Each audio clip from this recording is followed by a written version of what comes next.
Beast has a special place for me because it's blue collar running. It's rust belt running. Like, there's no easy way to run that race.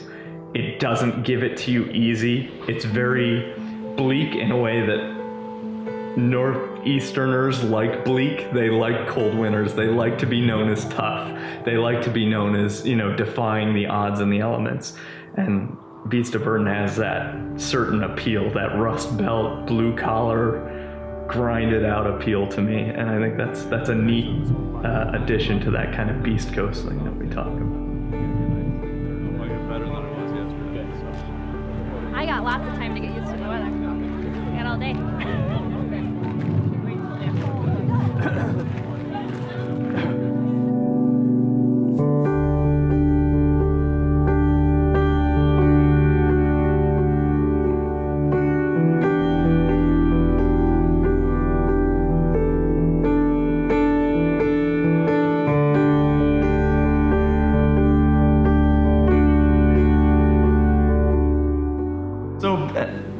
Beast is funny because people that haven't done it look at it and go, it's probably easy. It's flat, so it's a good test. It's a good test for me. I'll do a 50 there just to see how my nutrition is, or how my fueling is, or what that distance feels like. So a lot of times I hear people like, oh, it's a good test run to see what that distance feels like. It's not that. It is flat. I'll give everyone that, but you're going to deal with the elements, certainly the temperature, the wind, but you're going to deal with things that you don't expect to deal with at an ultra. The lack of terrain change forces you to use the same muscles all day, which is different from running a trail ultra where you're up and down hills, where you can alter your pace based on terrain. Here you can't do that. You have to determine your pace all day long. You're going to use those same muscles. You're going to deal with a sensory deprivation that people aren't prepared for. You're running in the winter in upstate New York. It's going to be gray and white. Those are the only colors you're going to see all day. You're running next to the canal. The visual is the same. It's a few bridges. It's a length of water. It's an endless stretch in front of you. The Beast does not let you get anything easily. So I started running in high school. Decided I wasn't as good as I wanted to be, so I started running a little bit more in high school. Ran into my first year of college at Geneseo, and then took a 10-year hiatus. Decided I wanted to start getting fit again after having kids, and started running at Black Creek Park. And my love for trails kind of developed from having a trail system right in my backyard that was a lot of fun to run.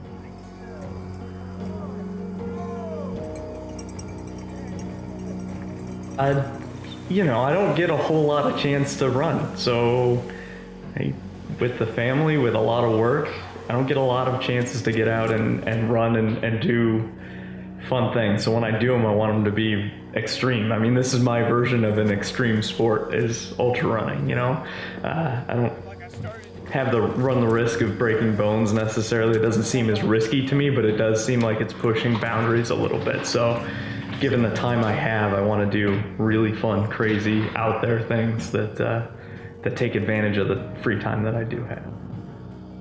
There's definitely the race end of things. So Mount Tammany, Beast of Burden for sure are really stupid races, but I think it's as much waking up at 3 a.m. in the middle of a blizzard and going out for a run, joining a group of friends to go run a mountain on repeat for a few times at 2 a.m. Those are the stupid runs that are a whole lot of fun too. I ran in high school. I ran track. I ran kind of speedier races, and it wasn't my thing back then. So I kind of took a break from running. Came back to it later on, and really enjoyed more distance running. Just going out to enjoy some time out there. Then I started running ultras eventually. I kind of skipped over that whole, mid-distance and went right to longer runs and really enjoyed that. And my mom actually mentioned to me the other day that when I was younger, I used to do stupid things like see how many times I could run around the house in an hour or things like that. So I guess maybe that was always kind of where I wanted to be with running. So I think it took me a long time to figure that out though. I don't know if stupid's the right term. I think sometimes when you go out there and do something, you want to do something that when you start, you don't always know if it's possible. I think that that's something that we both kind of like. You know, you can go out there and, you know, I can finish a marathon, okay. But on a new given day, can I run 50 miles or can I do something that I haven't done before? I like that feeling. That, and then I did candlelight, which, you know, threw another kink in the whole thing by being overnight, not knowing how exhaustion would play on you. So you never know what you're gonna end up liking. The things you originally were leery of, you learn that it's really cool. For Father's Day, he gave me entry into the candlelight 12-hour.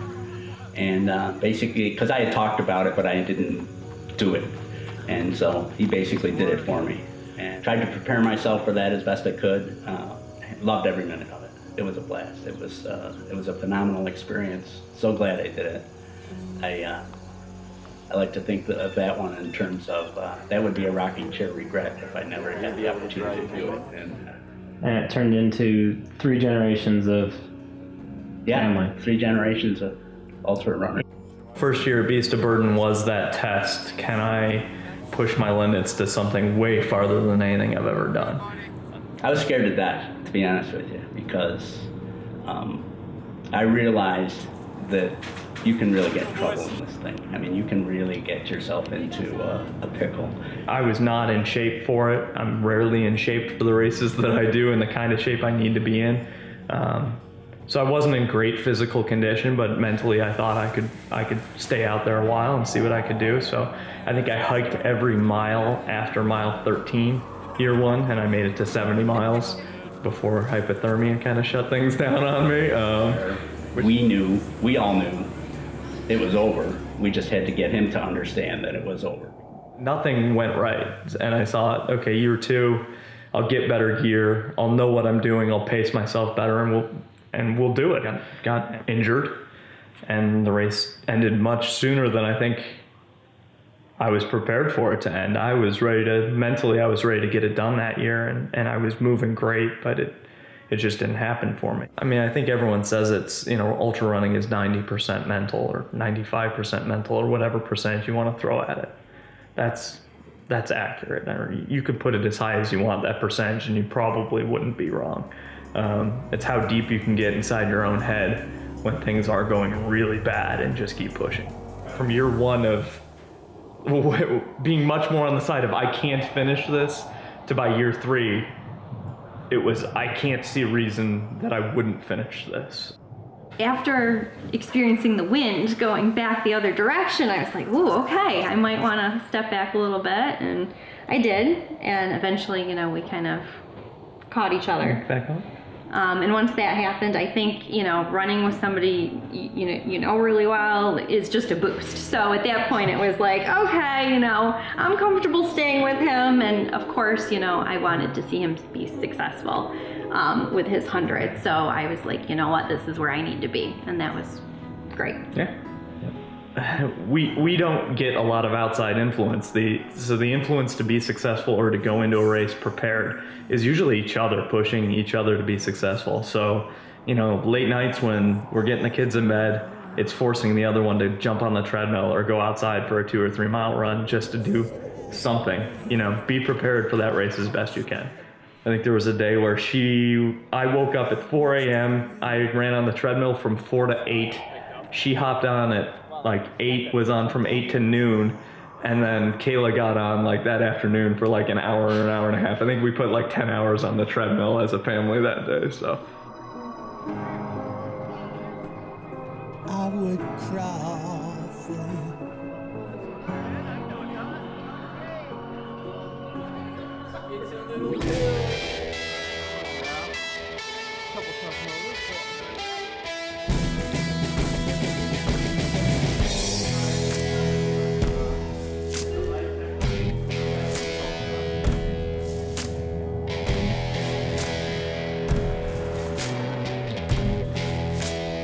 Put him in his pocket like Napoleon here.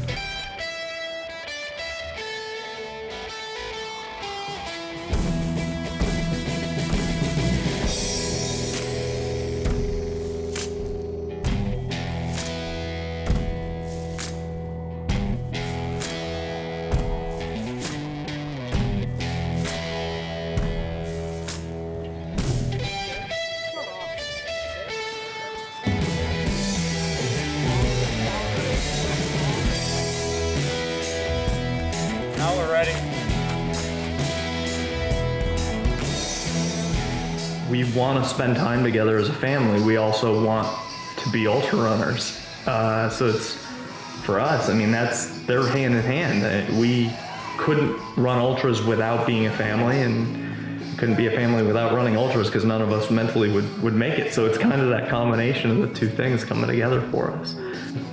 It's certainly the kids are a huge driving factor towards our success at ultras, whatever that means. I mean, you know, whether it's winning Candlelight or whether it's finishing a 100-mile, we want to be good examples to them. So we want them to be proud of us, but we also want them to look for those moments of work ethic and see those things paying off. And so it's fun to watch them react and recognize when that work ethic is paying off for us too.